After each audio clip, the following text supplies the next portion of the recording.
Hi everyone, I'm trying this again because I had to figure out how to make this camera record for longer than 20 seconds, and I think I figured it out now. And today is Saturday, November 4th. I'm out with my buddy Wadley. It's my fantastic dog that I used to spend way more time with, but his owners are on, they have Social Security and stuff like that, so they can't always be hiring people to walk the dog. I do it for free though. Can't put a price on love, although some people can. Oh God. But it's Saturday, November 4th, 2017, and I set a very rigorous posting schedule for myself because I'm following this advice that I read in like the first 30 pages of this book that I got called How to Blog a Book. Something's telling me I need to tell my story about my relationship, being a bridge between the worlds, my status as a human, being a bridge between the worlds, and since time doesn't wait for any human. So on every odd day I'm posting, and I need a post for tomorrow, so I decided I need to vlog it because sitting down at my computer is not really happening right now. And tomorrow is Sunday the 5th, odd number day, and before I lost my job from bullying, I had spent the $84 to sign myself up for the Sunday at the Ahimsa Yoga Festival up in Hunter, where somebody is teaching that I have been wanting to study with for a while now, Sri Dharma Mitra. I really want him to be my new teacher. He's teaching things that my soul is telling me I need to learn, which number one is pranayama. And I'm not one of those people that can just, I have, Light on Pranayama by BKS Iyengar, but learning from a book like that is not working for me. So, and vlogging while sitting still, that doesn't work for me either. Gotta be moving. So I just kind of wanted to do a little summary of all the stuff that's happened this year. Man, first of all, I really got me and my son out. Boy, I got us out there. We went on so many trips this year. We hadn't been to so many places since 2009. That was a big travel year too. So that was pretty good. But the past 10 weeks have been really hard. I would almost say awful, because they have been pretty horrid. We went on that 9-day epic road trip. Oh, and by the way, you know what? I never saw that van again, that van with the Angel Love plate. When I was, trying to make my decision, my agonizing decision about whether I should take us on this 9-day road trip to see the total solar eclipse. And I'm so glad that I did, and I'm really glad that I just lived in each moment, and I didn't think about anything else, and I was just soaking it all up and enjoying. Because if I knew the treachery and the tragedy that was going to be waiting for me, as soon as I got home,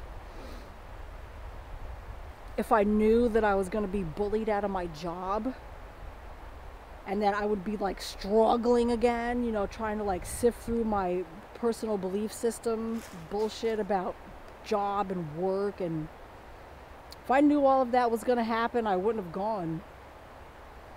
I would have sat on that money for dear life. So I guess a little bit of ignorance of the future is a good thing, because at least we had experiences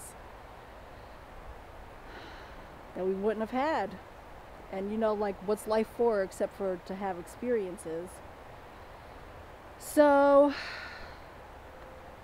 You know, and there's so much going on in the world. So much is breaking down. I mean, you know, we all knew it was coming. We all knew it was going to happen. We all knew that this shift into the higher dimensions of consciousness, while still being seated in this dense, slowly moving physical vessel, was not going to be the easy breeziest thing that we were going to endeavor. You know, everything looks easy, you know, before you get into the body. Of course it does. You don't know till you know, right? So yeah, and the whole thing with my cat, with the cancer, that's the whole disaster too.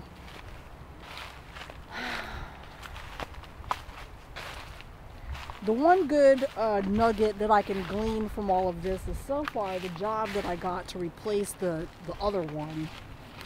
It's kind of like no fuss, no muss.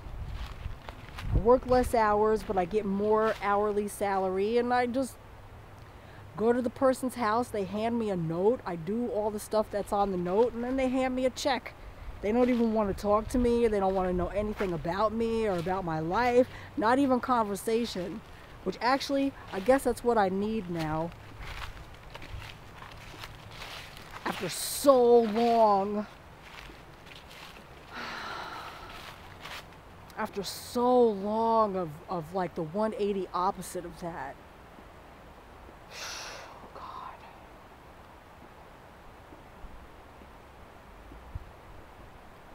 You know, I have a few little things to say about despair.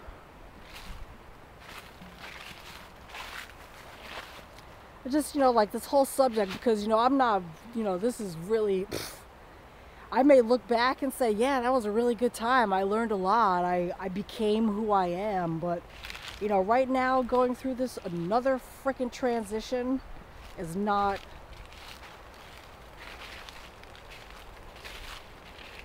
I swear to God, it's like all that joy and empowerment of those 9 days that I experienced out on the road with my son. It's like it never even happened.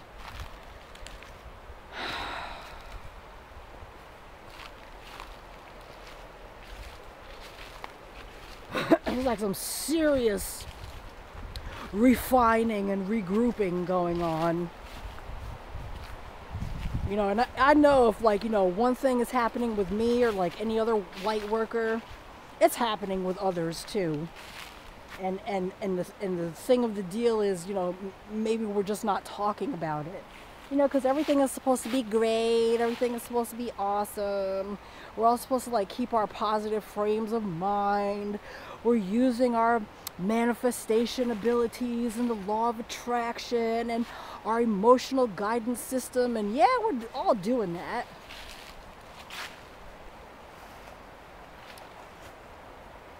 But like I was saying with somebody, I don't even remember who I was talking to. You know, I get into conversations like this even in the grocery store. People want to talk with me about spirituality and the deeper questions, and I guess it's, you know, because that's where I vibrate. I'm not a like a, you know, how's the weather kind of person. There's a nice looking German Shepherd across the way.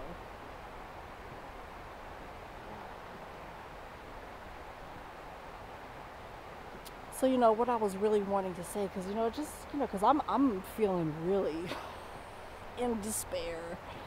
And it's not like the first time I've ever been in this place. I'm getting better at sifting through all the cues and the clues and the signs at the forks in the road. And, you know, as you go along, you get better at this kind of stuff, right?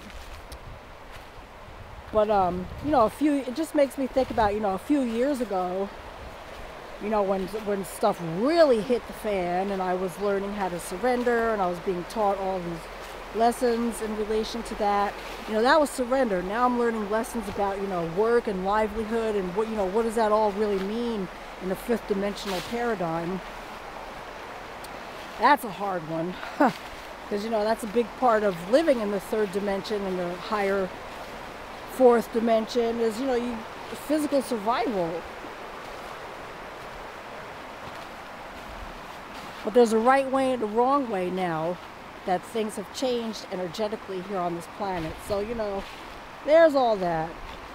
But, when I was going through all that stuff years ago, I did reach out to a friend of mine because he was like the only one that was around. I'd known him since I was 15 years old. And boy, I'm a single mother. I don't get any support from anyone. His dad doesn't send a dime to support my son like ever in these past 10 years. And I've been doing it all by myself. I've been pretty much raising my son on $150 a week, which I don't even know how the hell I do it. But so anyway, when all this stuff, went haywire a few years ago, and I went through, that transformation, I had said to, that friend of mine, I was really like having a hard time. I needed to talk to someone. I was crying myself to sleep every single night, every night, crying myself to sleep. Just like, I don't know what the hell is going to happen. And I said to my friend, man, I just want to fucking kill myself. And you know what happened? He disappeared. I've never heard from him again. And so, then I think about all these people that, like on the news, and you hear about this, and they commit suicide, and the people that are left are so bewildered, like, oh, I don't know what happened. I should have seen the signs. Why didn't they talk to me? But you know why they didn't talk to you? I'm going to tell you why. Because when people express deep grief and bewilderment and a kind of paralyzing sadness that they just can't pinpoint, they're going through a transformation.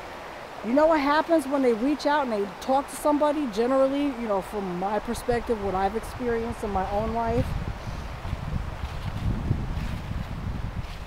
like when I've said, that I feel bad, or you know what people say to me?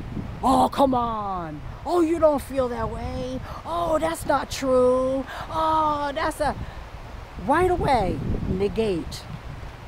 Anytime somebody says anything, they're vulnerable, they feel negative or whatever, whoever they're talking to tries to negate it, tries to make it go away, tries to sweep it under the rug.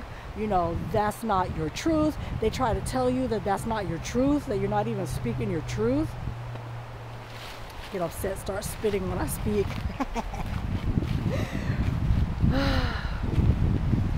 So, and then people just learn to bottle it up, keep it to themselves. That's what I do. This is a really harsh world for a sensitive being. People that have love in their heart pouring through them. It's a hard, nasty world. Sorry, but it is. This is a draconian ruled planet. And even though we're fighting back and we're making the changes, it still is.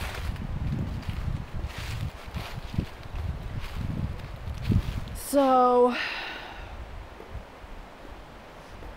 I tried to do this video before, and it turned off after 20 seconds because I hadn't figured it out yet. But what I suggest is that you get yourself a copy of that Oriah Mountain Dreamer poem. What's it called? Like The Call something. The Oriah Mountain Dreamer poem. And one of the lines in the poem is, something like, I want to know if you're going to stand in the fire with me and not shrink back. Talking about, I want to know if you can hear what I have to say without trying to hide or fade or fix it. Just to listen.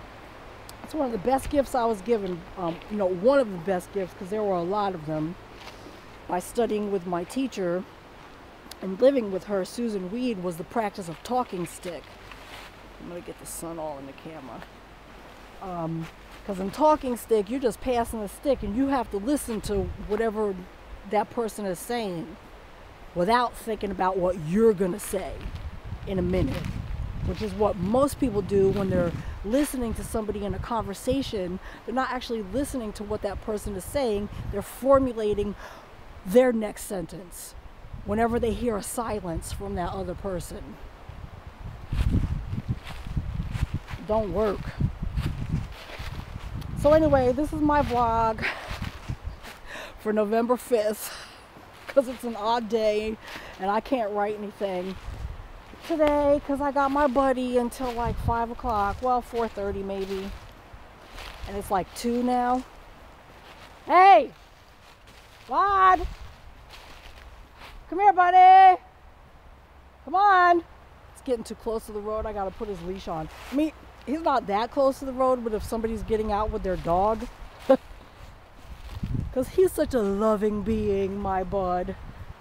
I'm so lucky to be hanging out with a dog today. We've been in the woods for like 2 hours, just chilling. Need a little more of that. So anyway, when somebody reaches out and they're in despair, just listen to them. I mean, if it's repetitive and it's draining, I understand, you know, cut them off. Because I do that.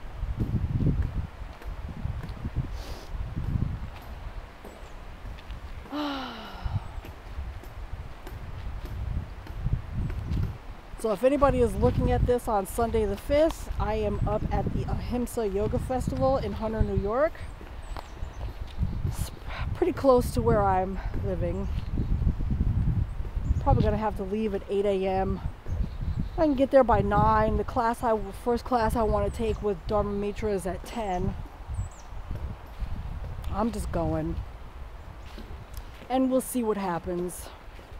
There was an event I wanted to go to in New York City. I wanted to go see Coda, who is my most beloved musician. I love him so much, like the other thousands of his fans. And he's coming to Manhattan.